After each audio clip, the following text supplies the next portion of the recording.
हम लोग श्रीमद् भागवतम के तीसरे स्कंद के 5वें अध्याय के तीसरे श्लोक को देख रहे हैं। कल आपने विदुर जी के पहले प्रश्न को देखा था और वह इस प्रकार था। विदुरवाचा सुखाय कर्माणि करोति लोको न तैः सुखम वान यदुपारमं वा विन्देत भूयस्तत एव दुःखम यदत्र युक्तम भगवान वदेन्नः। सुख के लिए लोक में लोग कर्म करते हैं, जगत में लोग कर्म करते हैं, सुख के लिए ही करते हैं। नाता ही सुखम, लेकिन उन सकाम कर्मों के द्वारा सुख की प्राप्ति नहीं होती। वह अन्य दुपारम व, और वह तृप्त भी नहीं होते।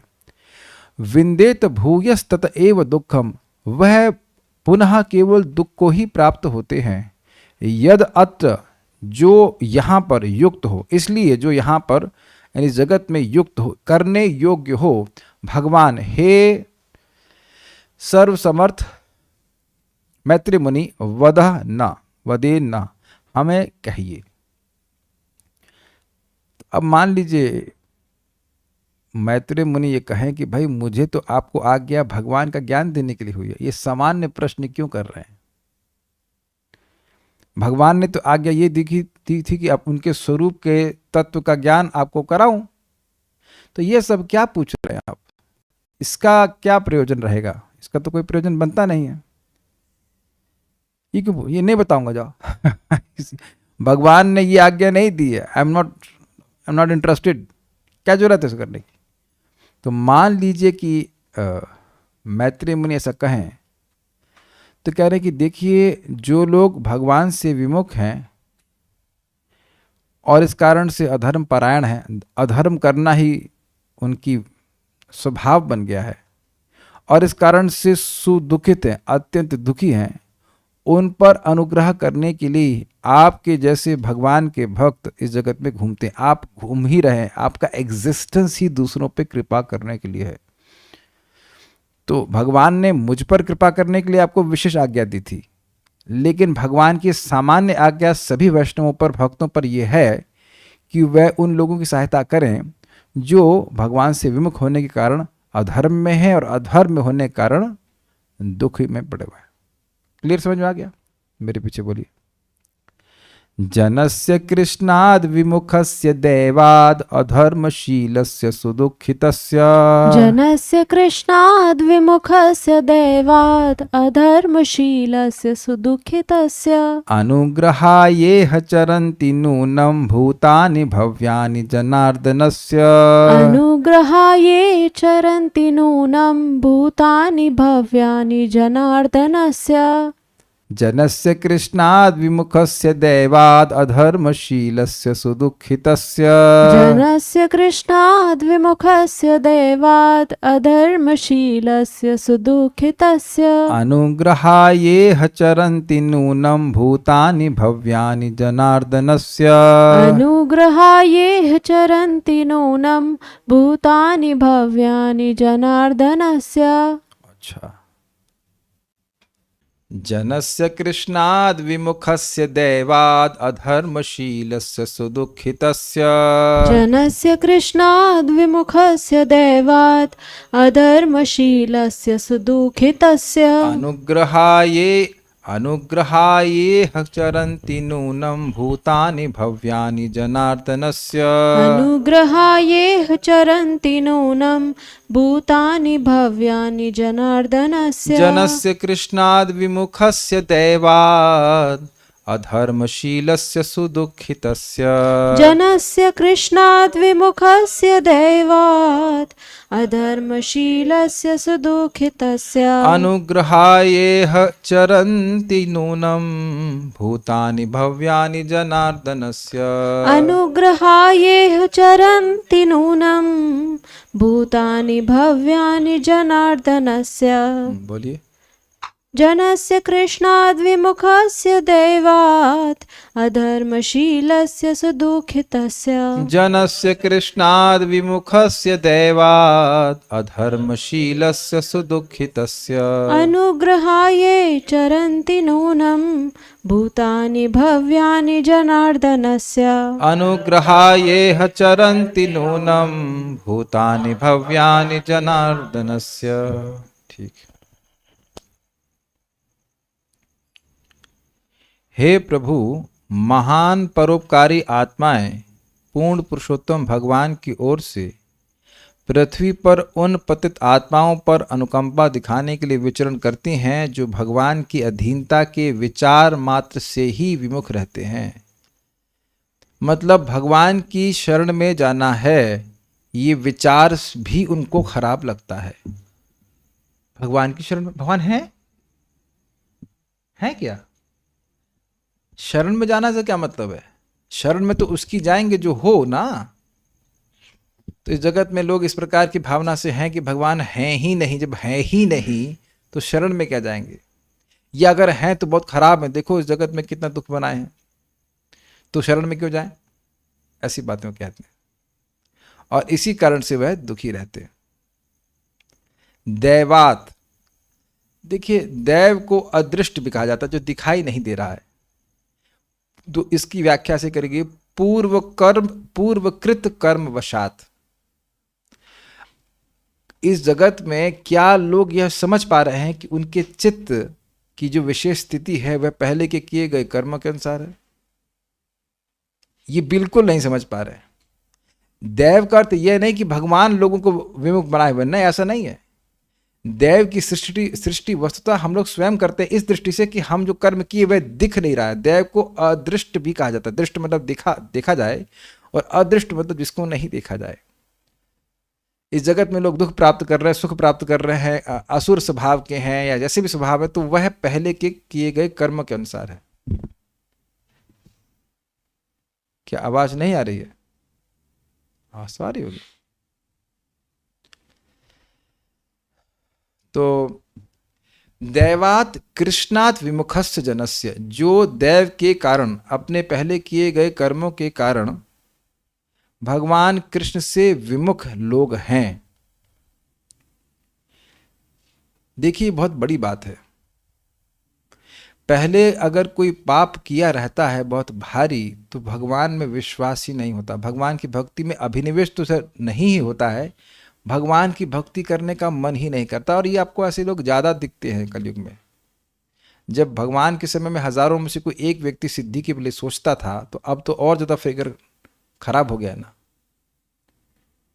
तो अगर कोई व्यक्ति पापाचरण करता है तो उसकी मति भगवान में लगती नहीं है। जैसा कि भगवान ने गीता में कहा है, ये शाम तो अंतगतम पापम जननाम पुण्य कर्मणाम ते द्वंद्व मोह निर्मुक्ता भजन्ति माम दृढ़वता। जिनके पाप नष्ट हो गए हैं और जिन्होंने बहुत पुण्य कमा लिया है, वैसे लोग द्वंद्व भजन करना चाहिए कि नहीं करना चाहिए, भगवान है कि नहीं है, इस प्रकार के द्वंद्व से रहित होकर के वह भगवान की भक्ति करते हैं। और मोह से रहित होकर के, मोह का मतलब हो गया कि मैं देह हूं इत्यादि। तो जो लोग पाप नष्ट नहीं किए हैं उनका भगवान से वैमुख्य रहेगा। विमुख मतलब मुंह उधर घुमाए रहे। कभी देखा होगा झगड़ा हो जाता है तो लोग ऐसे मुंह घुमा लेते हैं, हम शक्ल भी नहीं देख, बेसिकली हम तुम्हारी शक्ल भी नहीं देखना चाहते। ये मतलब ना, विमुख का मतलब होता है मैं तुम्हारी शक्ल भी नहीं देखना चाहता। विमुख, तुम्हारा मुख भी नहीं देखना चाहता, यही मतलब होता है। तो इसीलिए प्रभुपाद ने कहा कि वह भगवान के प्रति शरणागति के भाव के विचार को भी पसंद नहीं करते। और ये तो आप लोगों के लिए कठिन नहीं होगा। बहुत सारे आपके परिवार के लोग आपको पसंद केवल इसीलिए नहीं कर रहे होंगे क्योंकि आप कृष्ण को पसंद कर रहे हैं, और यह उनको पसंद नहीं है। यही प्रश्न 7वें स्कंद में उठाएगा कि भाई लड़का खराब भी हो तो पिता सहन करता है, और प्रहलाद तो बहुत अच्छे बच्चे थे, तब उनसे इतने पिता रंज क्यों हो गए? है ना, अजीब सी बात। लड़का खराब हो तब भी पिता माता पालन करते हैं, और लड़का अच्छा था प्रहलाद महाराज, उसको जान से मारने का प्रयास कर रहे हैं, वो भी खूब प्रयास कर रहे हैं, ऐसा क्यों? तो यही उनका एक दोष था कि भगवान की भक्ति कर रहे थे। तो आप लोगों को भी एम्पैथी होनी चाहिए उन लोगों से जो लोग आपके प्रति द्वेष कर रहे हो कि आप भक्ति क्यों कर रहे हैं, क्योंकि बेचारे क्या करें, पूर्व के किए गए कर्म के कारण कृष्ण से विमुख है। अच्छा, तो उससे हो क्या जाएगा, तो कह रहे अधर्मशीलस्य, और अधार्मिक है। अधर्मशील मतलब अधर्म के ही परायण, उनको अधर्म करना ही अच्छा लगता है।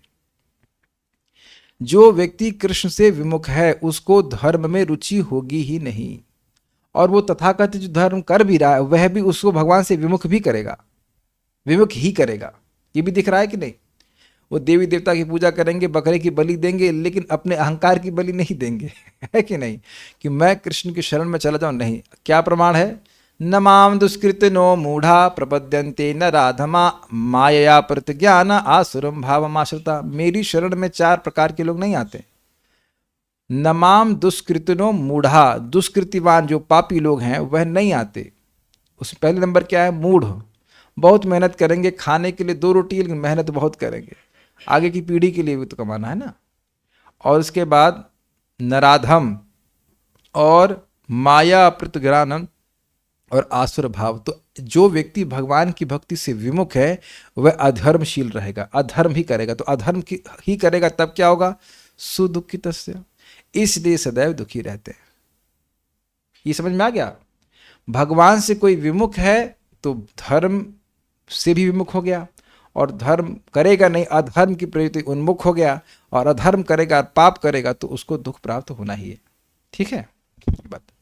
नूनम, ऐसे ही जीवों पर निश्चय ही अनुग्रहाया, दयालु होने के कारण, यानी अनुग्रह करने के लिए, जनार्दनस्य, श्री कृष्ण के भव्यानि, अत्यंत परोपकारी अर्थात अत्यंत कल्याण करने वाले, भूतानि, यानी कि भूतनी हो गया, गलत हो गया, भूतानी होना चाहिए, भक्त पुरुषगण या भक्तगण, यह चरंती, इस मर्त्यलोक में परिभ्रमण किया करते हैं। मतलब जो लोग कृष्ण से विमुख हैं वह यह नहीं समझ पा रहे हैं कि उनका आश्रय अधर्म नहीं है।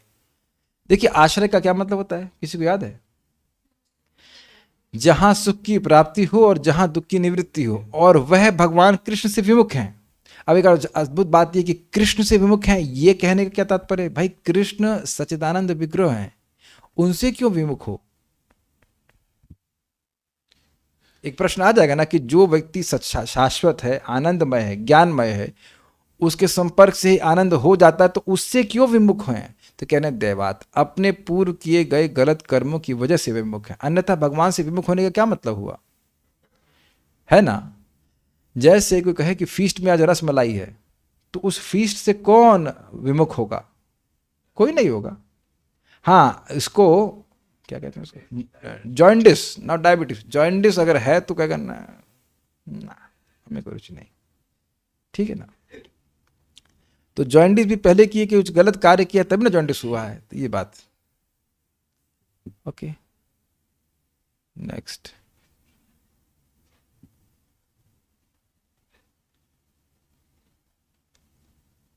श्रीधरी, जीव अपने पूर्वकृत कर्मों के ही फल स्वरूप परमात्मा भगवान श्री कृष्ण से परांग मुख होकर अधार्मिक हो जाता है, उसके कारण वह सदा दुखी रहता है। ऐसे ही जीवों पर कृपा करने के लिए आप जैसे मंगलमय भगवत भक्त इस भूलोक में संचरण किया करते, सम्यक रूप से चरण मतलब चलते रहते हैं।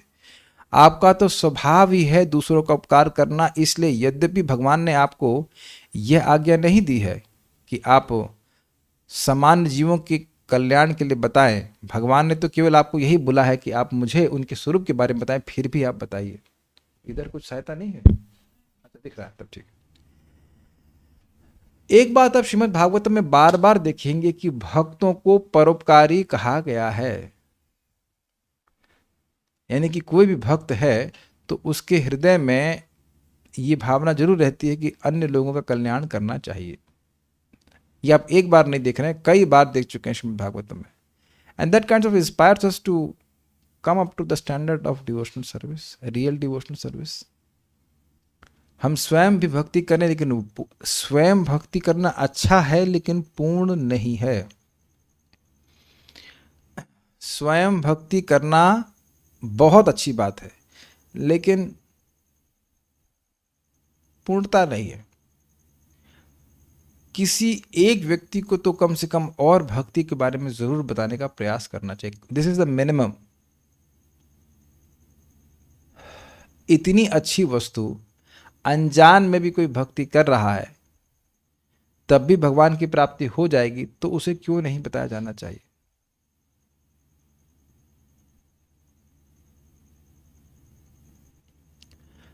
आप देखेंगे हम सब में ये प्रवृत्ति है। मान लीजिए कोई आपके सामने बीमार है और आप उसकी एग्जैक्ट दवा जानते हैं, तो आप बताते हो।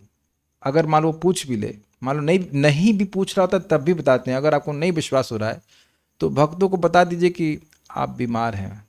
फिर देखिए सब बताना चलूँ, प्रभु जी ये काढ़ा पी लीजिए, प्रभु जी ये दवा खा लीजिए, ये दवा ले लीजिए, वो दवा ले लीजिए। तो ये सहज, क्योंकि भक्तों का हृदय कोमल होता है, तो वह जरूर सोचते हैं कि ये दवा लेकर के ये प्रभु जी या माता जी ठीक हो जाएंगे। ये आप लोग देखेंगे, अच्छी बात है, it's not wrong, it's good.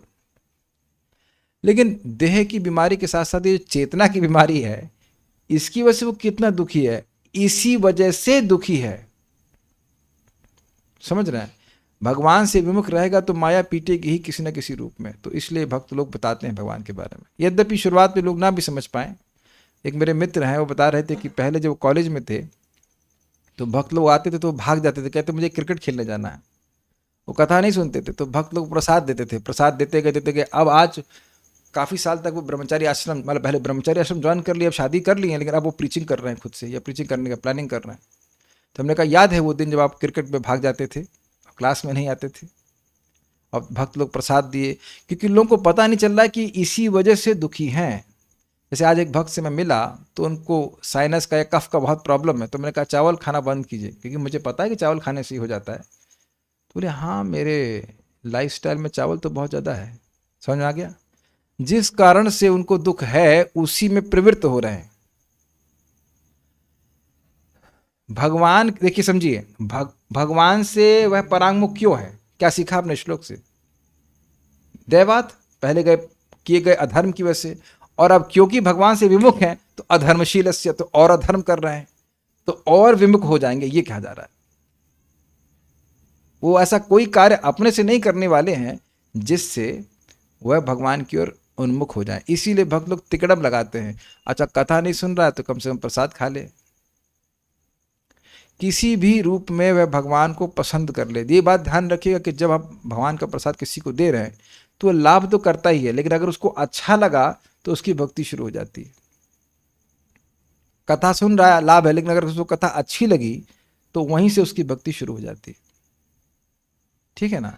मान लो कोई भक्त लोग कीर्तन कर रहे हैं, चलो नाम कसम पर कैसे भी वो अच्छा हुआ, ठीक है, अच्छा ही फायदा ही हुआ उसको, लेकिन अगर उसको कीर्तन अच्छा लगा तो उसकी भक्ति शुरू हो जाती है। That's why as far as possible ऐसा प्रेजेंटेशन होना चाहिए कि लोगों को अच्छा लगे। मैं लोगों को अच्छा लगाने के लिए नहीं बोला जा रहा, लेकिन ऐसा बोला जाए, ऐसा कीर्तन किया जाए, सब कुछ किया जाए अच्छे प्रकार से, ताकि लोग उसको अप्रिशिएट कर सकें। आप थोड़ा समझिए, प्रयास कीजिए। Bhakti means increasing our appreciation of Krishna. समझ में आया? जिस दिन आपने पहली बार कथा सुनी, कुछ अच्छा लगा था, तो आप क्या बोलते इंग्लिश में? I appreciate this class. बोले ना? कितना अप्रिशिएट करना ये नहीं बोला जा रहा है, लेकिन कुछ अच्छा लगा, इसी को तो कहते हैं ना अप्रिसिएशन करना, दालच, अप्रिशिएट किया। अब वो जो पहली बार उसने अप्रिशिएट किया, सराहना करी, चाहे बोला ना हो कि अच्छा लगा, तो अच्छा लगा, तो अब इसकी वजह से वो फिर से आएगा, उसकी श्रद्धा बन गई है, अब फिर से आएगा, फिर से आएगा, फिर से आएगा। तो जितनी बार आ रहा है उसका हृदय और शुद्ध हो रहा है, तो वो अब उसका अप्रिसिएशन श्रीमद् भागवतम का, भगवद गीता का, वो और बढ़ता चला जाएगा। पहल आप देखेंगे केवल अच्छा लगता है, समझ में कुछ नहीं आता है, लेकिन अच्छा लगता है, और फिर वो उस कारण से व्यक्ति दोबारा आता है, कम से कम मन में शांति मिलती है, फिर आता रहता है, और फिर भक्त बन जाता है। तो भक्त लोगों को ऐसा प्रयास करना चाहिए कि जब कुछ भी कृष्ण भावना के बारे में दे रहे हैं वो अच्छे से अच्छा होना चाहिए। जैसे मंदिर में भगवान का विग्रह है तो सुंदर से सजना चाहिए, तो लोगों को वही देखने के लिए आते हैं, तो वहाँ से उनकी भक्ति धीरे धीरे करके शुरू हो जाती है। ठीक है? सारार्दर्शनी, आपके समान समस्त जीवों के प्रति अनुग्रहकारी भाव महाभागवत ही तत्व को जानते हैं, यह कहा गया है। क्या मतलब है? पिछले श्लोक में मैत्रेय मुनि को भगवान कहा गया था ना भगवान, तो ये सूचित कर रहा है कि भगवान की विभूति है, भगवान की शक्ति उनको प्राप्त है। तो मान लीजिए कि मैत्रेय मुनि कहें कि जब किसी को कुछ पता ही नहीं है और सब लोग सुख के प्रयास में दुख की प्राप्ति कर ही रहे हैं, तो आप यह कैसे उम्मीद कर रहे हैं कि मुझे पता होगा। तो पिछले श्लोक के भगवान शब्द से लिंक करते हुए कह रहे हैं कि भाई देखिए, आप अनुग्रहकारी हैं, भगवान का एक गुण है दया करना, और आप महाभागवत हैं, तो आप ऐसा नहीं कह सकते कि आप नहीं जानते, आप जानते हैं। अगर आप फैन चलाना चाहते हैं तो चला सकते, ठीक है। भूतानि भव्यानि अर्थात मंगल रूप भक्तगण। भव्य का मतलब होता है मंगल करने वाला। तो ये जो भगवान के भक्त हैं, भूत मतलब भगवान के जनार्दनस्य भूत अर्थात भगवान श्री कृष्ण के भक्त, ये लोगों का मंगल करने वाले हैं। तो अब प्रश्न का मंगल क्या होता है? देखिए, मंगल मतलब जीव जो अपने स्वरूप से च्युत हो गया है उसको उसके स्वरूप में स्थित कर देना। जब जीवात्मा का मन भगवान में लगने लग जाए तो इसको कहा जाएगा जीव का मंगल, और अगर भगवान का मन नहीं लगता है, उसकी इंद्रियां नहीं लग रही है, तो उसका होगा अमंगल। तो वह कोई भी भक्त है, वह हम लोगों को क्या ट्रेनिंग देते हैं, कैसे हम अपनी इंद्रियों को भगवान की सेवा में लगाएं, इसी के द्वारा हमारा मंगल होता है। तो इसीलिए कह रहे हैं भक्त लोग मंगलमय होते हैं। आगे पढ़ते हैं क्रम संदर्भ। भक्तगण उन लोगों पर दया करने के लिए विचरण करते हैं जो लोग दैवात अर्थात पूर्व कर्मों के अधीन होने के कारण अधर्मशील से अर्थात भगवत धर्म से रहित रहते हैं। दो बड़ी मजेदार बात है यहाँ पे। एक है कि पहले किए गए कर्म, उससे क्या होता है, अधर्म परायण हो जाते हैं, अधर्म ही करते हैं, और अधर्म ही करते हैं और भगवत धर्म से रहित हैं। क्योंकि देखिए, भगवत धर्म का जरा सा भी संपर्क अगर जीवात्मा का हो जाता है तो वह नरक नहीं जा सकता। जैसा कि हम लोग यमराज जी सुन चुके हैं, जिह्वा न भक्ति भगवद गुण नाम धेयस चेतस्य न स्मरति यच्चरणारविंदम कृष्णाय नो नमति यच्चिरे कदापि तानान यध्वम सतकृत विष्णु कृत्यान। तो जिसकी जीव ने एक बार भगवान का नाम नहीं बोला, या एक बार भगवान का स्मरण नहीं किया, या एक बार भगवान को प्रणाम नहीं किया, ऐसे व्यक्ति को तुम नरक ला सकते हो। उसका मतलब क्या है? जीव गोस्वामी जी टीका में कहते हैं कि जब इतना भी नहीं किया मतलब कुछ नहीं किया, वो इतना अधर्म में लगा रहा कि भगवत धर्म करने का उसको अवकाश ही नहीं मिला। और इसमें आश्चर्य न करें, क्योंकि हम लोग भारतीय होने के बाद भी शायद ही दाल चावल का भोग भगवान कृष्ण को लगाए होंगे अगर भक्तों की संगत नहीं होती, या पता भी नहीं होगा कि दाल चावल का भोग भी भगवान को लगाना चाहिए। कोई संदेह तो नहीं है इस पर, है ना? मुझे तो यह भी याद नहीं है कि मैंने भगवान विष्णु का प्रसाद कभी भी खाया हो। मैं भी जन्माष्टमी को, वो भी पंजीरे का। पंजीरा तो अन्न होता है ना, दैट्स अ मिस्टेक। आप लोगों ने वैसे खाया क्या, जूम वाले भक्त? एकादशी में खाना चाहिए, मतलब क्या कहते हैं, नॉन ग्रेन प्रसादम। और पंजीरा, ये मुझे अच्छे से याद है, पंजीरा बढ़ता है। पंजीरा ना आटे का बनता है, पंजीरी तो ग्रेन। और कितने लोग यहाँ पे एकादशी करते थे भक्ति में आने से पहले? हाँ, तो फिर भी गलत ही तो है ना। 12 बजे के बाद भी तो फ्रूट प्रसादम ही बनना चाहिए ना, एकादशी प्रसादम बंटना चाहिए, और तब भी ग्रेन बांटते हैं। तो नारायणी माता जी कह रही हैं कि वह एकादशी कर रहे थे, 2 लोग बोल रहे थे, ठीक है आप लोग अच्छे लोग हैं, हमें तो एकादशी का नाम भी पता नहीं था। एकादशी क्या होता है? एकादशी किस चिड़िया का नाम है? चिड़िया का नाम लगता है ना। तो अब बताइए कितना पाप लगता है। और गीता भागवत का नाम कितने लोग सुने थे? आपको सुने थे? आपने सुना था? हम तो इस्कॉन में आने से पहले भागवत का नाम भी नहीं सुने थे। आप लोगों ने सुना था? तो केवल नाम ही सुना था, मुझे लगता है। ठीक है, ओके। क्या लिखा है उसमें पता नहीं होगा। So see, this is there. Devotee's mercy is there. तो जो अधर्मशील है वह भगवत धर्म से रहित है, केवल सामान्य धर्म नहीं, भक्ति से रहित है। भक्ति का उसमें खुशबू भी नहीं आएगी, ये कहने का अर्थ। तात्पर्य देखिए, परमेश्वर की इच्छाओं के प्रति आज्ञाकारी होना हर जीव की स्वाभाविक स्थिति। This is very nice. जैसे हमारे हाथ का स्वभाव क्या है? हमारे शरीर के अनुकूल चलना। भोजन आया और हाथ ने पकड़ा और मुंह में डाल दिया, ये है स्वभाव उसका। ऐसा, या मछली का स्वभाव क्या है? मछली जल की रानी है। आगे क्या है? जीवन इसका पानी है। सिंपल सी बात। तो मछली का स्वभाव ये कि पानी में रहे। मान लीजिए आप लोग मछलियां होते हैं, हम कहते क्या ये तुम लोग अब जल की दास्ता करते रहोगे? अरे कुछ अपने दम पे, अपने पैरों पे खड़े होकर दिखाओ। वैसे मछली के पैर नहीं होते इंसिडेंटली, अपने पैरों पे खड़े होकर दिखाओ। ये क्या तुम लोग दास दास बनते रहते हो? ये जो निरुशेषवादी हैं वो कहते हैं अरे तुम भगवान हो, तुम ये सब क्या दास बन रहे हो, नम्र बन रहे हो, तीर्णादपि सुनी चेना, ये सब क्या है? अपनी महिमा में आओ। अरे तुम से सूर्य उदित हो रहा है, तुमसे भी चंद्रमा उदित हो रहा है, उनसे पूछो भाई नौकरी क्यों नहीं मिल रही है? ये भी एक दिक्कत है। फिर नौकरी के वांदे क्यों हैं? भूख क्यों लगती है? और बाथरूम क्यों जाना पड़ता है? तो ये सब बातें वैसे करते हैं। Our natural tendency is to serve Lord, किंतु विगत दुष्कर्मों के कारण ही जीव भगवान की अधीनता के विचार से मुख मोड़ता है और भौतिक संसार के सारे कष्टों को भोगता है। मतलब सारे जो भी दुख हो चुका है इस जगत में, जितने भी दुख है वो हमने भोग लिए हैं। Don't try for more, don't venture for more. जो भी दुख हमने सोचे हैं, इस शरीर में जो भी रोग हो सकते हैं, मेडिकल लाइन में जितने भी जो रोग लिखे हैं वो हम सब कई जन्मों में भोग के आ चुके हैं। कैंसर, जॉइंटिस, टीबी, और हम बुरे बुरे नाम नहीं लेना चाहते, लेकिन सब भोग लिए, सारे दुख भोग लिए। बल्कि भक्त लोग बड़ा सुंदर कहते हैं, अनादिकाल से जन्म लेकर के हम लोग जितना रोए हैं उससे एक सागर बन जाएगा। इस जीवन में कम से कम 1 लीटर तो आंसू बहाए होंगे। महावीर प्रभु क्या लगता है? नहीं, बचपन से लेकर अब तक 1 लीटर आंसू तो बहाए होंगे। ज्यादा बात है जो भी है, तो 2 लीटर भी अगर मतलब आपने बहाए आंसू, तो 2 लीटर गुना इन्फिनिटी कितना हो गया? सागर बन गया कि नहीं बन गया? इतना रो चुके हैं, इतना रो चुके हैं, तो अब और कितना रोएंगे? इसीलिए भगवान की कथा का प्रचार सबसे बड़ी सेवा है, क्योंकि इस जगत की सारे कार्य करने के बाद भी व्यक्ति दुखी रहेगा। देखिए ध्यान दीजिएगा, कोई कहेगा हम समाज सेवा कर रहे हैं, समाज सेवा कर रहे हो ठीक है, लेकिन क्या उसमें भगवान की भक्ति का समावेश है? नहीं। तो यह भगवान की वैमुख्य को ही सूचित करता है। मैं यहाँ मतलब समाज सेवी कहेगा कि मैं लोगों का उद्धार करने वाला हूं, मैं लोगों का दुख दूर करने वाला हूं, और इस कारण से वह खुद भी सुखी नहीं होगा। It's very important. कभी कभी लगता है कि जो कोई पुण्य कर रहा है वो बड़ा धर्मशील है। जी नहीं, वह भी अधर्मशील ही है, क्योंकि भगवान की भक्ति नहीं कर रहा। ये बात बोलना, उसे कहो कि तुम जप करो, नहीं करेगा। जब से क्या होगा? कंबल बांटेंगे, गरीबों को भोजन खिलाएंगे। चलो भोजन खिलाओ तो प्रसाद खिलाने की क्या जरूरत है? आप थोड़ा ध्यान रखना, आपके ऊपर टेबल है, ठीक है।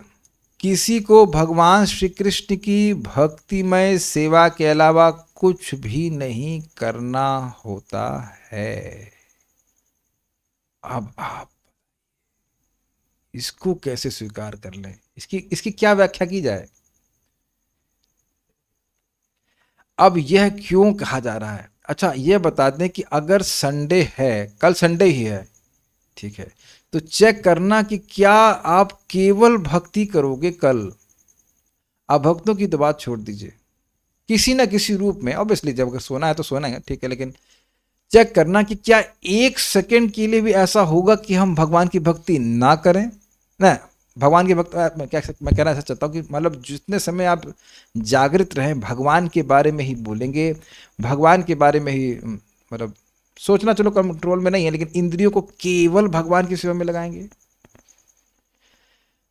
केवल आप देख रहे हैं कि माइंड रिवोल्ट करता है इस बात से। How can you be happy? कुछ तो अपने लिए भी करना होगा ना। जैसे मछली को केवल पानी में रहना होता है, इजी है। मछली को कभी भी पानी के बाहर नहीं आना होता है। अनंत प्रभु सही बोल रहा हूं? देखिए बच्चा भी समझ रहा है। तो पानी के बाहर जैसे मछली आई 1 सेकंड के लिए भी, तो उसका दुख शुरू हो गया कि नहीं? तड़पड़ाना शुरू हो जाएगा। लेकिन बद्ध जीव की स्थिति यह है कि उल्टा, इंद्रिय तृप्ति जैसे बंद हो जाएगी तो वो मछली की तरह तड़पड़ाने लगता है, जैसे पानी से बाहर निकल ले जाए। This is the fact. मत चित्तः मदगत प्राण, यही व्याख्या की गई थी। इसी को कहते हैं अव्यर्थ कालत्व। देखिए घबराना नहीं चाहिए, ये भक्ति का रियल स्टैंडर्ड है, जब भक्त एक क्षण भी भगवान की सेवा के बिना नहीं रह सकता।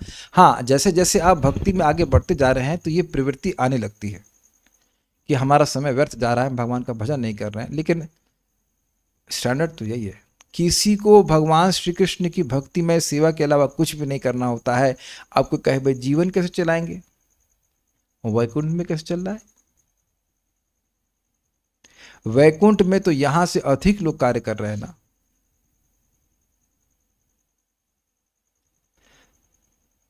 वेरी डिफिकल्ट नहीं?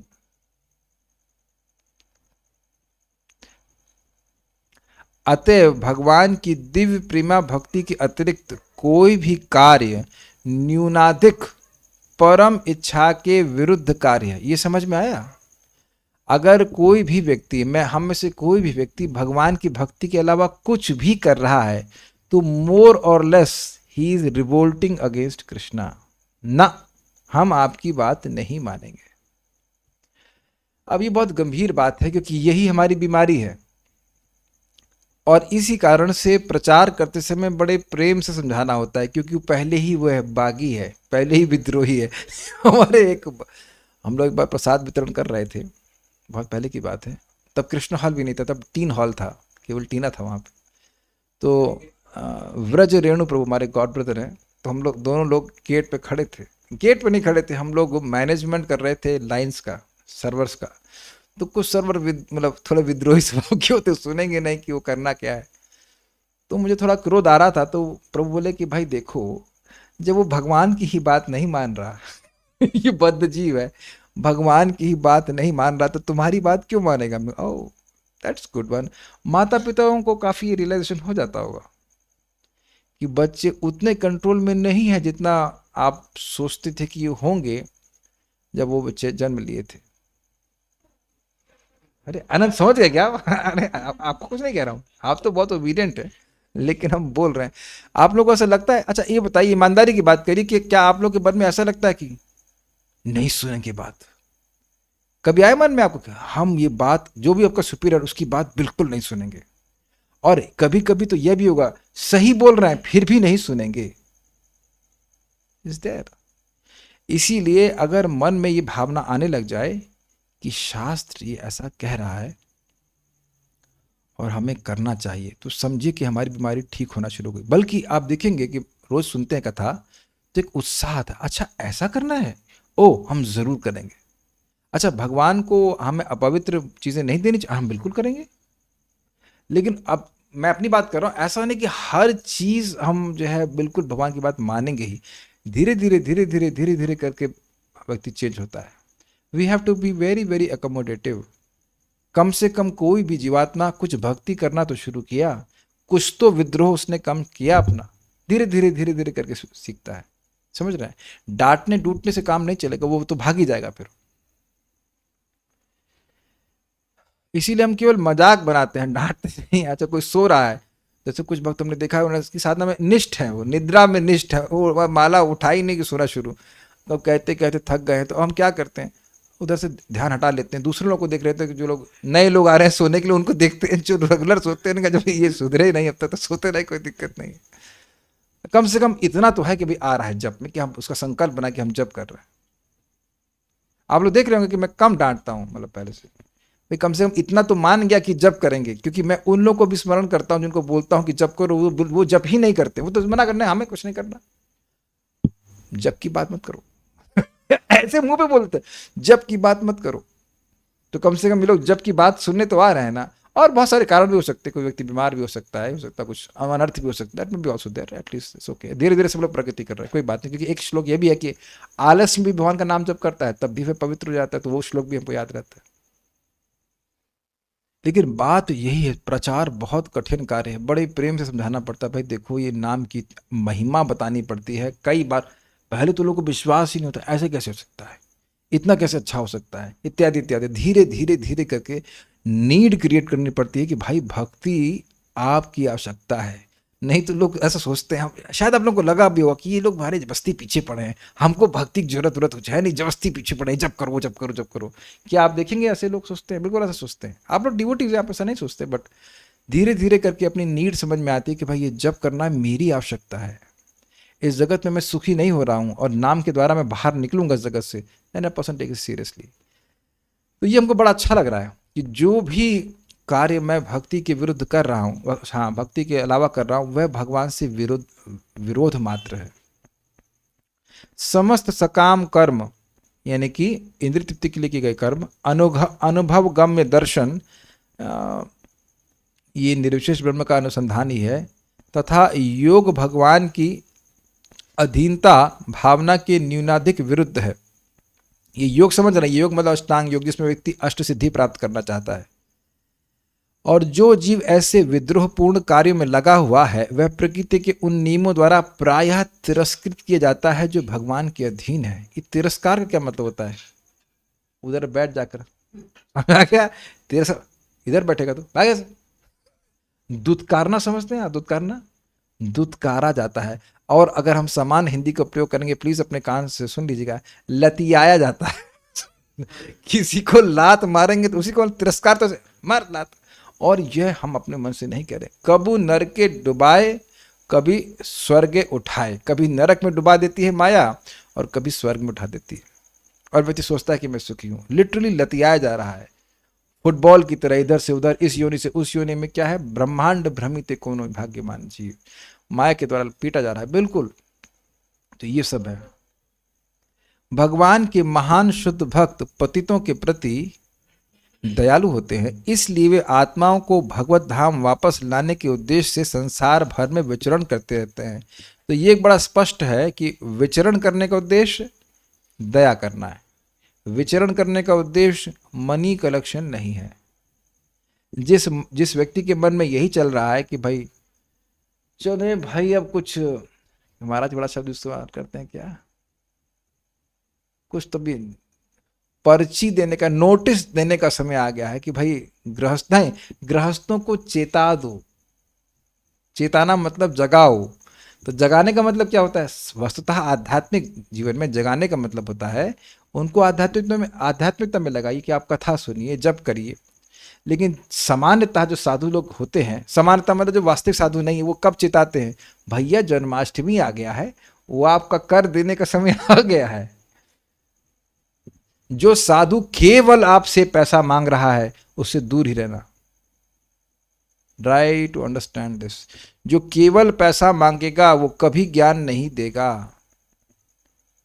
जो अब भागवत के अनुसार है, भगवद गीता के अनुसार है कि दान सबको करना चाहिए, सबको करना चाहिए। मेरे पास भी जो दाता है, मैं भी भक्तों की सहायता करता हूं, या जैसे भी आप देख रहे हैं बंदर रूपी साधुओं की सेवा चल रही है, तो वो तो देना ही चाहिए, उसको कोई बड़ी बात नहीं है। लेकिन पॉइंट इज दैट कि जो केवल ले रहा है और कुछ दे नहीं रहा है, he has nothing to offer to you, that you must understand. जो केवल जन्माष्टमी में कॉल करे, हाँ भैया वो कर दे देना, अपना सालाना कर होता, टैक्स होता है, ऐसे लोगों को देखकर कुछ लाभ मिलना नहीं है।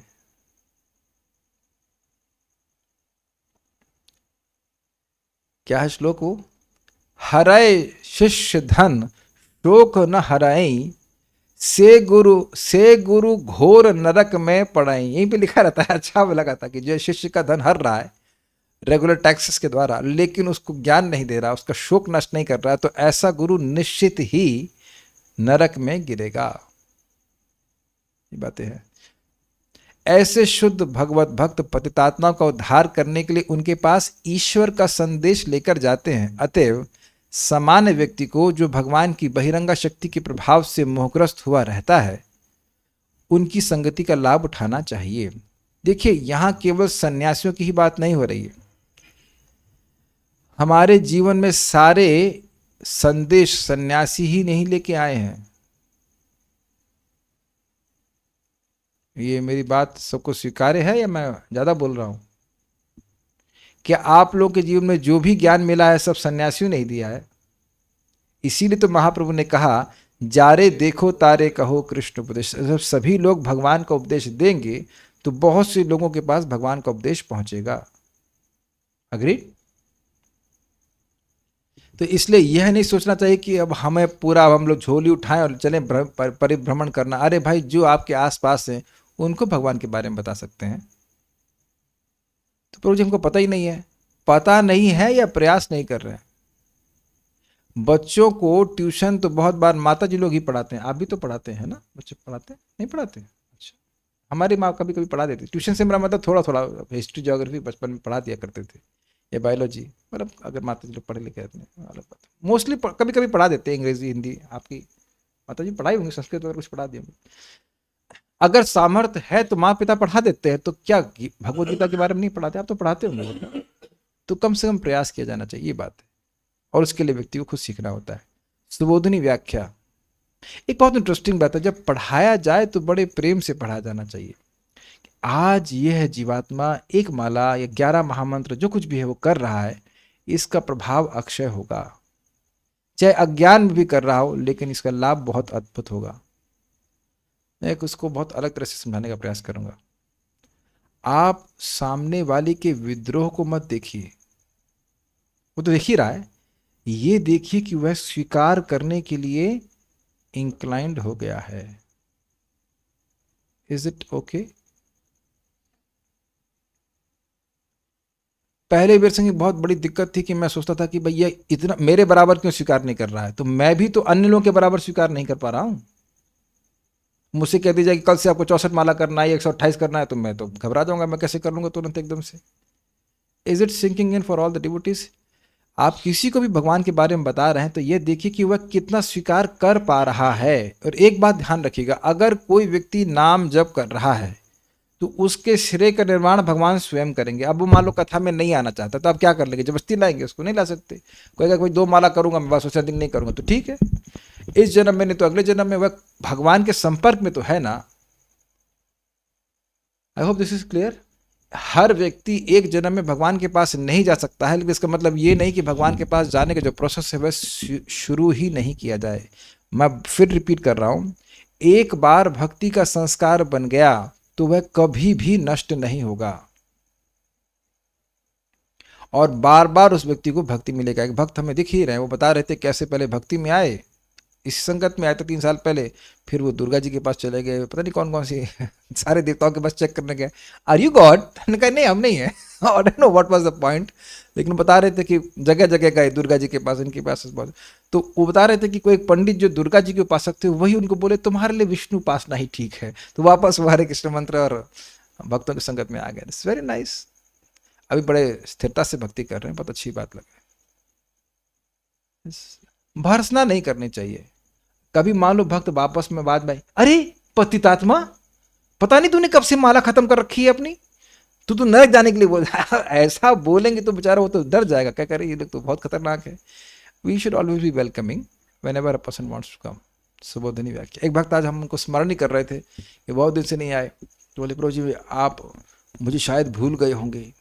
मैंने कहा ना, हम वैसे टीचर नहीं है जो नहीं आता सबका याद रखते हैं, लेकिन क्या करें, कुछ जबरदस्ती तो कर नहीं सकते। कहते मेरे बहुत एग्जाम हैं तो मैं ऐसा है, मैं वैसा है। हमने कहा हाँ ये सब तो रेगुलर चीज़ें हैं। ठीक है, फिर भी बातें रहिए। We should always be open to everyone. Everyone has a chance, specially Mahaprabhu's mercy. Subodhini व्याख्या। आपको भगवान की दोनों प्रकार की सामान्य और विशेष आज्ञाएं हैं।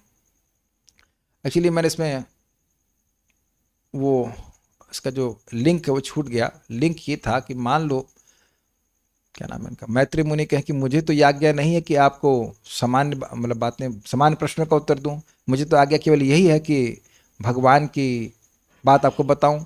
तो इस पे कहते हैं कि आपको भगवान की दोनों प्रकार की सामान्य और विशेष आज्ञा है।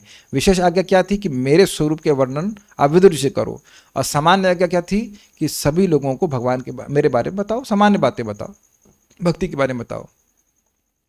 यह जो पूछ रहा हूं उसका उत्तर सामान्य आज्ञा से देना चाहिए, क्योंकि भगवान ने आपको इसीलिए ही रचा है। आपको भगवान ने भक्त बनाया ही इसीलिए है ताकि आप दूसरों को भक्ति दीजिए। ध्यान दीजिएगा कि भगवान अपनी कृपा सीधे नहीं देते।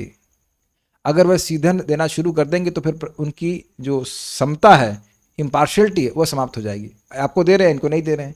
लेकिन भक्त लोग जो मध्यम अधिकार में है वे डिस्टिंक्शन देखते हैं। अच्छा ये व्यक्ति इनोसेंट है, स्वीकार करना चाहता है, बोलते हैं। ये व्यक्ति द्वेषी है, इसको नहीं देना है भक्ति, एटलीस्ट उनको उससे उनकी उपेक्षा कर रही है। तो भक्तों की कृपा के पीछे ही भगवान की कृपा चलती है। भक्त ही भगवान का प्रचार करते हैं। भगवान को बड़ी प्रसन्नता होती है कि भक्तों को अधिक श्रेय दें, तो भगवान ने इसीलिए भक्तों को रचा है। अगर आप ये कह रहे हो भगवान मुझे भक्ति दीजिए, तो तू करेगा क्या भक्ति लेकर के? मैं चुप हो जाऊंगा, तब क्यों दूं? भक्तों को ये सोचना चाहिए, एस्पिरेशन होना चाहिए, भगवान मुझे अच्छा भक्त बना दीजिए तो मैं आपका और यश का प्रचार करूंगा। ये रूप गोस्वामी जी ने कहा है कि भगवान मैं बहुत पापी हूँ, आप मेरा उद्धार कर दीजिए। तो तुम्हारा उद्धार क्यों करूँ? देखिए मैं सबसे अधिक पापी हूँ, अगर आपने मेरा उद्धार कर दिया तो मैं आपका प्रचार करूंगा कि देखो मेरे जैसे पापी को भी नाम ने उद्धार कर दिया। और आप देखेंगे कि भक्त लोग ऐसा बोलते भी है कि हम तो देखिए कितने पापी थे, लेकिन नाम उच्चारण करके देखिए हमारा जीवन कितना सुधर गया। तो लोग, अन्य लोग जो कम पापी हैं वह भी इस प्रकार से स्वीकार करेंगे, या ज्यादा भी होंगे तो भी स्वीकार करेंगे, अपना भी चांस है। दीनहीन जत छिलो हरि नाम उद्धारिलो, तार साक्षी जगाई मधाई। दीनहीन जितने भी लोग थे उन सबका उद्धार भगवान के नाम ने किया है और उसका प्रमाण है जगाई मधाई।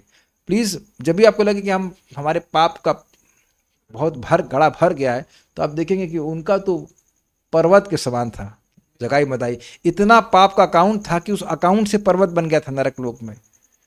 जो चित्रगुप्त के सारे असिस्टेंट थे वो परेशान हो गए थे उसका अकाउंट लिखते लिखते, और वो सब भस्मीभूत कर दिया था महाप्रभु की कृपा से, भगवान का नाम उच्चारण करने पे। ठीक है, तो भगवान ने आपको रचा ही इसलिए, आपका एग्जिस्टेंस ही दूसरों पे कृपा करने के लिए।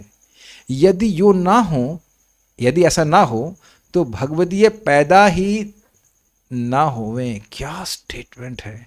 यानी कि भक्त पैदा ही भगवान इस जगत में इसलिए कराते हैं ताकि वह दूसरों पे कृपा करे। This is amazing. महान आचार्य श्रील प्रभुपाद जी हैं, ये मैत्रेय मुनि हैं, जो भी हैं, तो ये सब लोग जन्म ही इसीलिए लेते हैं ताकि भगवान की यश का प्रसार हो सके। बाकी इनको कोई कर्म बंधन के अनुसार जन्म नहीं मिलता। ठीक, उनको अपने लिए पैदा होने का कोई प्रयोजन नहीं है। मतलब भाई हम लोग को पैदा होने का प्रयोजन क्या है बताइए जल्दी से? इंद्रिय तृप्ति। यस वी नो इट ना ऑल। तो स्वर्ग, हमें इंद्रिय तृप्ति चाहिए इसलिए पैदा हुए, बचपन से पैदा होते ही इंद्रिय तृप्ति चाहिए। इस कारण से, लेकिन भक्त लोग ऐसे नहीं होते। इस कारण से ही ऐसे परोपकारार्थ को उत्पन्न करने के लिए भूत पद का प्रयोग किया है। जन्म देता है यह आशय है। समझ में आया? उनका भूतानी शब्द था कि उनका जन्म ही भव्यानी, लोगों का मंगल करने के लिए। भूतानी भव्यानी जनार्दन से शब्द था, तो कह रहे कि उनका भूत मतलब होना, भू मतलब होना, तो कह रहे हैं उनका होना, भक्तों का होना इसीलिए होता है, उनका जन्म इसीलिए होता है ताकि दूसरों का वह कल्याण कर सके। उनका होना एक कर्म बंधन के अनुसार नहीं होता। ठीक है, केवल शब्द मूल से ही भी वे मिल जावे तो भी अपने समान कर देते हैं। क्या मतलब है? इसका मतलब है कि वो इतने मंगलमय होते हैं कि वह जब कृपा करते हैं तो उस व्यक्ति को इतना योग्य बना देते हैं। भूत मतलब बना देते हैं, कर देते हैं, हो जाता है व्यक्ति कि वह उन्हीं के बराबर पवित्र हो जाता है। Make sense? यूं तात्पर्य है, यदि लोगों का ऐसा भाग्य भी ना होवे तो भी वे स्वयं उनके भाग्य रूप बनकर उनको स्व समान ही कर देते हैं, इसलिए भव्यानी विशेषण दिया है। मतलब अगर लोगों का ऐसा भाग्य ना हो कि वह कुछ पुण्यात्मा हो सके तो भी भगवान के भक्त उनका भाग्य का निर्माण कर देते हैं। प्रभुपाद से उनके शिष्यों ने कहा कि प्रभुपाद हमने पिछले जन्म में ऐसा क्या पुण्य किया था कि हमें आपकी संग मिला? तो कहते कुछ नहीं, मैंने तुम्हारे पुण्य का, मैंने तुम्हारी पाइटी का निर्माण किया। अब प्रभुपाद जाके करताल लेकर के वहाँ टॉमकिंस स्क्वायर पार्क में हरे कृष्णा कर रहे, तो उसको सुनने मात्र से व्यक्ति पवित्र हो जाता है। यह नाम श्रुति मात्रे ना पुमान भवति निर्मलः। हमने यहाँ सुना कि पाप पूर्ण व्यक्ति भगवान के पास नहीं आएगा, लेकिन यह तो नहीं कहा जा रहा है कि पाप पूर्ण व्यक्ति भगवान का नाम सुन नहीं सकता है। तो जो भक्त लोग जोर जोर से हरे कृष्णा कृष्णा कृष्णा हरे हरे, हरे राम राम राम हरे हरे का उच्चारण करते हैं तो लोग पवित्र हो जाते हैं। धीरे धीरे उनकी कृष्ण चेतना जागृत होती है। समझ में आ गया? तो अगर मान लो वो योग्य नहीं भी है तो जबरदस्ती उस पर पुण्य चढ़ा देते हैं, प्रसाद वितरण करते हैं। अतः लोगों के उपकारार्थ पधारे हुए आपको प्राणी मात्र की शंका निवारणार्थ प्रश्नों का उत्तर देना आवश्यक। क्या मतलब है? शंका क्या है जीवों की? जीवों की शंका यह है कि दुख जाए कैसे। इनका प्रश्न यही है कि हमारा दुख कैसे जाए और हमें सुख की प्राप्ति कैसे हो। तो आप तो इसी के लिए एग्जिस्ट कर रहे हो, तो आपको बोलना चाहिए। नेक्स्ट देखिए, जन्म से ही जाना जाता है कि वह जीव भगवत विमुख है। यदि भगवत विमुख ना होवे तो जन्म ही ना लेवे। ये इंटरेस्टिंग है। अगर भगवान से विमुख नहीं होता, भगवान की भक्ति में परिपूर्ण होता तो जन्म ही क्यों लेता? तो आप कहेंगे अभी आपने तो कहा ना भक्त भी जन्म लेते हैं, तो वह जन्म अलग प्रकार का है, वह लोगों पे कल्याण करने के लिए, वो बचपन से ही भगवान की भक्ति करते हैं। जैसे उद्धव जी, आपने सुना था कि बचपन में ही भगवान की भक्ति, भगवान की डॉल के संग ऐसा खेलते थे कि वह भोजन भी भूल जाते थे। तो ये तो कोई सामान्य बच्चे से तो नहीं होगा इस तरह से। तो वह जन्म इसीलिए ले रहा है क्योंकि उसने ऐसे कार्य किए हैं जो भगवान से वैमुख उत्पन्न करे। देखिए आप बच्चों को, बहुत छोटे बच्चों को देखिए, तो वह भी खेलने में रुचि रखते हैं, ऐसा नहीं वो कथा में रुचि रखते हैं। तो वैमुख तो उनका वहां पे भी है ना। हम सभी लोग अपनी स्थिति को देख सकते हैं। बचपन में आप लोग सोचते थे कि गीता क्लास छूट रही है ना। तो इट सीम्स कि बचपन में लोग सोचते हैं कि बच्चे इनोसेंट हैं, बट नहीं, सभी जीव अविद्या से ग्रसित है। ठीक है, तो अगर वह भगवान के विमुख नहीं होता तो वह जन्म ही नहीं लेता। और इसकी प्रवृत्ति से भी जानने में आता है कि वह भगवत विमुख है। क्यों? क्योंकि अधर्मशीलस्य, जन्म लेने के बाद ऐसा नहीं कि उठते ही व्यक्ति बीट बैग पकड़ा, या बचपन से ही वो बोला है संसार दाप नलली ढलो का, ऐसा तो कोई नहीं जा रहा है, बहुत रेयर कहीं होता है ऐसा। तो इसलिए जन्म लिया क्योंकि भगवान से विमुख था, और जन्म लेने के बाद कार्य भी ऐसे कर रहा है जो भगवत विमुख होते हैं। ठीक है, वह विमुक्ता भी श्री कृष्ण से है। कृष्णाद विमुखस्य, जो श्री कृष्ण मूल सच्चिदानंद हैं, उनसे विमुक्ता होना महान आश्चर्य का विषय है। कितने आश्चर्य की बात है कि जो आनंदमय है, असीमित रूप से आनंदमय है, उनके प्रति वह विमुख है। अच्छा, जन्म के बाद भी जो विमुख रहकर अधर्म के कार्य करने के स्वभाव वाला होता है, जिसका कारण पूर्व जन्म में आसुर संपत्ति के कर्म करने से उसका प्रारब्ध ऐसा बन गया है, अतः उसको स्वभाव से अधर्म कार्य करना ही पसंद आता है। स्वाभाविक गुण कोई भी मिटा नहीं सकता, इसलिए ही वह विशेष दुखी होता है। अन्यथा यदि दुखी ना होवे तो भगवान का अनुग्रह भी ना माने, अर्थात भक्तों का संग प्राप्त करके उसकी दुख निवृत्ति होती है, तो वह उसे भगवान का अनुग्रह मानता है। समझ में आई बातें? थोड़ी सी बात इंटरेस्टिंग है। वो कह रहे हैं कि देखिए, पहला तो भगवान श्री कृष्ण से विमुख है, दूसरी बात जन्म लेने के बाद वह विमुख होने वाले कार्य और अधिक कर रहा है। तो उसका कारण क्या है कि पहले उसने ऐसे विमुख होने वाले कार्य किए हैं। आसुर संपदा मतलब उसकी बैंक बैलेंस है आसुरी स्वभाव का। वो पूंजीपति है कौन से कार्यों में? आसुरी प्रवृत्ति वाले कार्य में, ये बात बोल रहे हैं। और इस कारण से उसका प्रारब्ध, उसका प्रारब्ध ऐसा बन गया कि वह पाप ही करेगा। जैसे कि आप मृगारी के बारे में जानते हैं, वो ऐसी जगह जन्म लिया जहां उसके पिता उसको बताए कि जानवरों को आधा चीर देना यहां से, और वो जब तड़फड़ाएंगे तब तुमको बड़ा मजा आएगा। तो ये है प्रारब्ध। समझ आ गया ना? प्रारब्ध मतलब जो पहला किया कर्म है वो हम अब भोग रहे हैं। तो ऐसे गलत कर्म किए हैं कि वो ऐसी उनकी प्रवृत्ति अब हो गई है कि वह अधर्म करने में ही प्रवृत्त होंगे।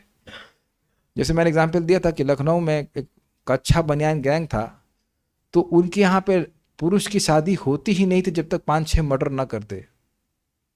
समझ आ गया? तो उनके अधर्म करने में ही प्रवृत्ति है। 5-6 माला ना करे 5-6 मर्डर ना करे। अरे तुम्हारे पति कितना मर्डर किए? 6 ही किए। अरे हमारे तो 10 किए। अच्छा, तो ऐसे अधर्मशील लोग हैं। सही बता रहा हूँ, बहुत खतरनाक लोग थे वो, और बड़ा बेदर्दी से मारते थे। तो ऐसे ही लोग होते हैं।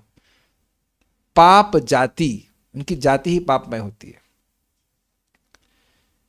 और इसका अच्छा, दूसरी बात क्या, ऐसा उनका अधर्मशील हो गए, मतलब वह उनका स्वभाव ही अधर्म में प्रवृत्त हो गया। याद आ रहा आपको कोई व्यक्ति?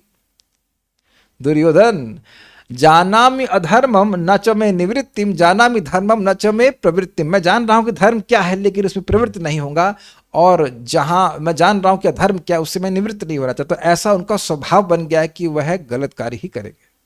ठीक है, ये बात बोला। तो अब ऐसा कार्य अगर कर रहा है, अधर्म कर रहा है, तो दुखी होगा। और ये अच्छा है, क्योंकि जब वो दुखी होगा और कदाचित उसे भक्तों का, भगवान का अनुग्रह भक्तों के द्वारा प्राप्त होगा, तब वह अपने जीवन में परिवर्तन देखेगा। इसमें तो सब लोग समझ ही रहे हैं कि हम लोग अनजाने जाने कैसे भी अधर्म में ही प्रवृत्त थे, और भक्तों की संगत प्राप्त करें तब समझ में आया कि अरे बड़ा भगवान की कृपा है कि नहीं? अगर अधर्म करके सुखी हो नहीं सकता। अगर हो तो भगवान के भक्तों की कृपा या उनकी संगति के द्वारा जो उसे कृपा प्राप्त हुई, उसका वह अनुग्रह नहीं मानेगा। इस लोक में यानी इस जगत में सिवाय भगवदियों के अर्थात भक्तों के दूसरा कोई दुख के निवारण में हेतु नहीं बन सकता है। यह निश्चित सिद्धांत है। दोनों में किसी प्रकार का संदेह नहीं है। क्या बात बोल रहे हैं? लोग कृष्ण से विमुख होने के कारण दुखी हैं और भक्त ही उनके दुख का निवारण कर सकते, इन दो बातों में संदेह नहीं है। इसमें कारण क्या है? इसमें कारण है जनार्दनस्य, स्पेलिंग मिस्टेक है, जनार्दनस, इसमें कारण जनार्दनस्य पद से बताया है। अब इसका मतलब क्या है? किसके लोग भक्तों के दुख को नष्ट करते हैं? जनार्दन के भक्त जो जनार्दन के लोग हैं उनके, वह लोग यानी भगवान श्री कृष्ण के भक्त लोगों के दुख को, भगवान जनार्दन के ही लोग सामान्य लोगों के दुख का निवर्तन कर सकते हैं। अब जनार्दन से बात कैसे आ रही, समझिए, प्रयास कीजिए। सर्वलोक को उत्पन्न करने वाली माया को दूर करने वाले, ये जनार्दन का अर्थ है। जन मतलब जननी, तो जो सभी लोगों की जननी है, उस माया का अर्दन अर्थात नाश करने वाले जनार्दन। तो क्योंकि यानी यहाँ पे और किसी देवता का नाम नहीं रख रहे हैं, जनार्दन ही क्यों रख रहे हैं? क्योंकि जनार्दन अर्थात भगवान श्री कृष्ण ही माया को दूर कर सकते हैं और माया ही पीट रही है। और पीट क्यों रही है? क्योंकि लोग कृष्ण से विमुख हैं। समझ में आ रहा है आप लोगों को सब? कोई बात, बहुत अच्छा अर्थ लिया गया है। जन मतलब जन से जनन, जननी, तो माया सबका सृष्टि कर रही है कि नहीं कर रही? तो माया सभी को जन्म कर देने वाली है भौतिक रूप से। सूयते सचराचरम, चर और अचर सभी का सूय अर्थात प्रसूति ग्रह सुना होगा, जन्म देने वाला ग्रह। तो उसी प्रकार से सबको जन्म देने वाली माया है। तो उस माया का नाश यानी कि अर्दन करने वाले हैं जनार्दन।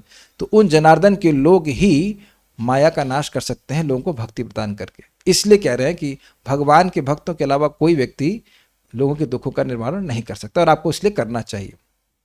अथवा जिससे सभी जन प्रार्थना करते हैं वैसे जनार्दन। जन का मतलब लोग और अर्दन मतलब प्रार्थना करना। भगवान हमारे दुखों की निवृत्ति कर दीजिए, भगवान मैं बहुत दुख में हूं।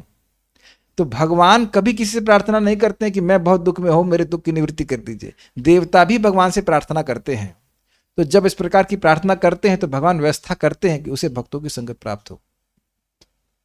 तो ऐसे जनार्दन जो सभी का दुख दूर करते हैं, उन सभी लोग जो जिन भगवान से अपने दुख निवृत्ति की प्रार्थना करते हैं, ऐसे जनार्दन के भक्त ही लोगों की दुख की निवृत्ति कर सकते हैं। समझ आ गया? ठीक है।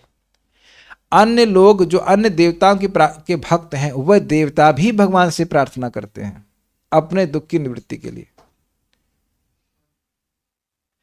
अन्य किसी देवता का कोई भक्त है तो वो देवता भी अपने दुख की निवृत्ति के लिए किसके पास जाता है? भगवान के पास जाता है। तो अब जब देवता ही अपने दुख की निवृत्ति नहीं कर पा रहा है तो उसके चेले कैसे करेंगे? Is it clear? और भगवान अकेले ही सबकी दुख की निवृत्ति करने वाले हैं, वो सच्चिदानंद घन हैं, इसलिए उनके भक्त भी उनके स्वभाव वाले हो जाते हैं और वो समर्थ हो जाते हैं लोगों को भगवान की भक्ति देकर के सुखी करने के लिए।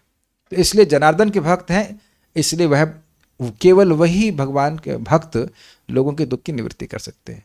जो जन के मूल कारण माया को ही रोक देते हैं वो जनार्दन है, वैसे जनार्दन है। उनके सेवक यानी भगवदीय भी वैसा ही कार्य कर लोगों पर अनुग्रह करते हैं। तो जैसे भगवान माया को नष्ट करते हैं, ऐसे ही भक्त भी भगवान की भक्ति दे करके माया को नष्ट करते हैं। कर रहे हैं कि नहीं कर रहे हैं? भगवान का नाम जप दे करके, कथा सुना करके, भगवान के प्रसाद दे करके, भक्ति के प्रोसेस को समझा करके माया के प्रभाव को नष्ट करते हैं। ये है सर। इसलिए आपको ये ज्ञान जरूर देना चाहिए।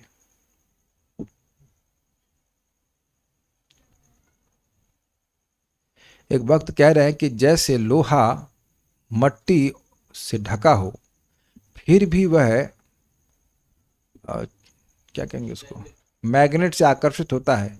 तो यद्यपि जीव माया से कवर्ड है फिर भी वह कृष्ण के प्रति आकर्षित क्यों नहीं होता है? अच्छा, आप ये बताइए कि आप इस जगत में आकर्षित किस चीज से होते हैं? सुंदर होता है कोई व्यक्ति, बलवान होता है, ज्ञानवान होता है, वैराग्य से युक्त होता है, धनवान होता है, और क्या यशस्वी होता है ना? तो आप भगवान के ही गुणों से तो आकर्षित हो रहे हैं। यही प्रभा समझा रहे हैं, भगवान के गुणों से आकर्षित हो रहे हैं। जो जगत में छन छन के थोड़ा थोड़ा मिल रहा है किसी को, बिंदु बिंदु, लेकिन भगवान उस गुणों के सागर है, उधर उनकी जानकारी ही नहीं, इसलिए वह आकर्षित नहीं हो रहा। everyone is trying to search for Krishna even if they don't know.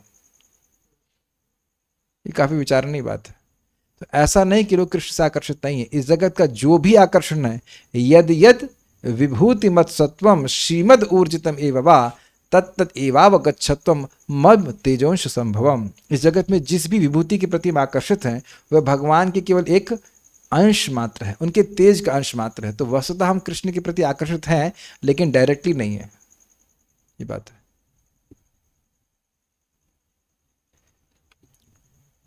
ठीक है, तो यहाँ रुकते हैं।